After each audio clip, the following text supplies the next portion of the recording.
Hello students, let's see this question. The question has one assertion and one reason. Correct option choose करना है after understanding the two statements. ठीक है? Assertion में लिखा है ionization potential across the period is this. Sodium की सबसे कम होगी, देन एल्यूमिनियम की ज्यादा, फिर उसके बाद मैग्नीशियम की एंड सबसे ज्यादा सिलिकॉन की. सो आयनाइजेशन पोटेंशियल क्या होता है कि जब भी आप एक आइसोलेटेड गैसियस एटम लेते हो, जब इसकी वैलेंस शेल से लूजली, इसकी वैलेंस शेल का जो लूजली हेल्ड इलेक्ट्रॉन है उसे अगर आप रिमूव करवा देते हो, ठीक है, तो उस टाइम पे जो एनर्जी रिक्वायर्ड होती है उसको हम कहते हैं आयनाइजेशन पोटेंशियल. क्लियर? सो अगर मैं सोडियम, एल्यूमिनियम, मैग्नीशियम और सिलिकॉन को एक पीरियड में अरेंज करूं तो आपका पहले सोडियम आएगा, सोडियम के बाद मैग्नीशियम, मैग्नीशियम के बाद एल्यूमिनियम एंड देन सिलिकॉन. ठीक है?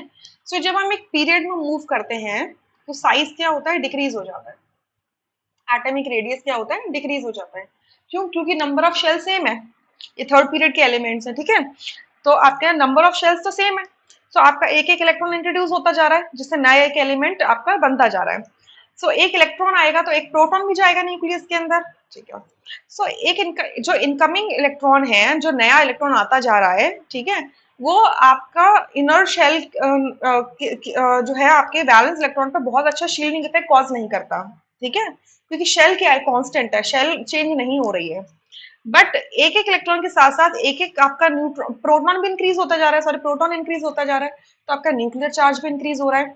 तो ये जो इंक्रीजिंग न्यूक्लियर चार्ज है ये आपके आपके स्लाइटली इंक्रीजिंग स्क्रीनिंग इफेक्ट को क्या कर देता है, ओवर पावर कर देता है. सो आपका साइज क्या हो जाता है, डिक्रीज हो जाता है. यानी कि साइज छोटा है, यानी कि सोडियम का जो बैलेंस इलेक्ट्रॉन है वो न्यूक्लियस से थोड़ा सा लूजली हेल्ड है इन कंपैरिजन टू सिलिकॉन, क्योंकि सिलिकॉन का साइज छोटा होगा तो इसका बैलेंस इलेक्ट्रॉन न्यूक्लियस से ज्यादा अट्रैक्टेड रहेगा. यानी कि सबसे कम जो एनर्जी लगेगी बैलेंस इलेक्ट्रॉन निकालने में वो सोडियम में लगेगी और सबसे ज्यादा आपका सिलिकॉन में लगेगी. ठीक है, बट अब यहाँ पे आती है मैग्नीशियम और एल्यूमिनियम के बीच में एक अनोमलस बिहेवियर. क्या होता है, अगर मैग्नीशियम की कॉन्फ़िगरेशन देखें तो क्या होगी, आपके नियन 3s2 होगा और एल्यूमिनियम का होगा नियन 3s2 एंड 3p1 होगा. ठीक है, एल्यूमिनियम का एटॉमिक नंबर होता है 12, सॉरी मैग्नीशियम का एटॉमिक नंबर होता है 12, एल्यूमिनियम का होता है 13. एटॉमिक नंबर मतलब total number of protons present in the nucleus of the atom.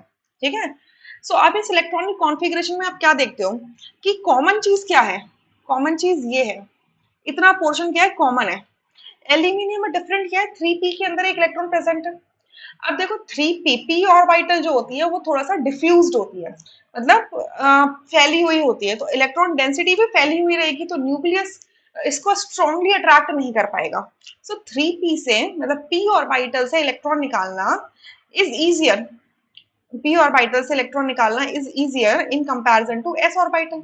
ठीक है, p ऑर्बिटल कैसी होती है, डिफ्यूज्ड होती है, s ऑर्बिटल कैसी होती है, कॉन्सेंट्रेटेड होती है. ठीक है, पेनिट्रेटेड होती है. सो p ऑर्बिटल से अगर एक इलेक्ट्रॉन निकालना है तो आपके एल्यूमिनियम को बहुत कम एनर्जी प्रोवाइड करनी पड़ेगी.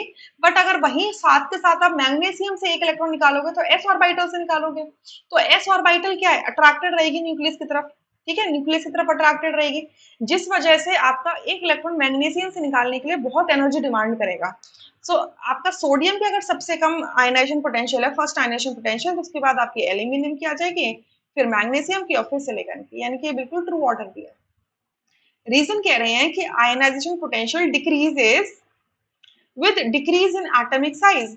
एटॉमिक साइज देखो डिक्रीज कर रहा है, आप लेफ्ट टू राइट जब जा रहे हो तो एटॉमिक साइज क्या कर रहा है, डिक्रीज कर रहा है, बट आयनाइजेशन पोटेंशियल तो इंक्रीज करी है ना, क्योंकि आपका साइज छोटा हो गया है तो अट्रैक्टिव फोर्सेस ज्यादा हो गई है न्यूक्लियस और बैलेंस इलेक्ट्रॉन के बीच में, तो आपका आयनाइजेशन पोटेंशियल क्या कर रहा है, इंक्रीज कर रहा है, बट यहाँ तो डिक्रीज लिखा हुआ है. सो ये हो जाती है false statement.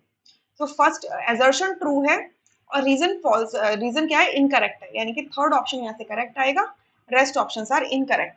I hope you understood this question really very well. 11th class की एनसीईआरटी बुक आप पेज नंबर 88 यहाँ पे जाके 87 88 से पढ़ेंगे तो आयनाइजेशन पोटेंशियल के बारे में पढ़ सकते हैं. आई hope you understood this question really very well. Thank you.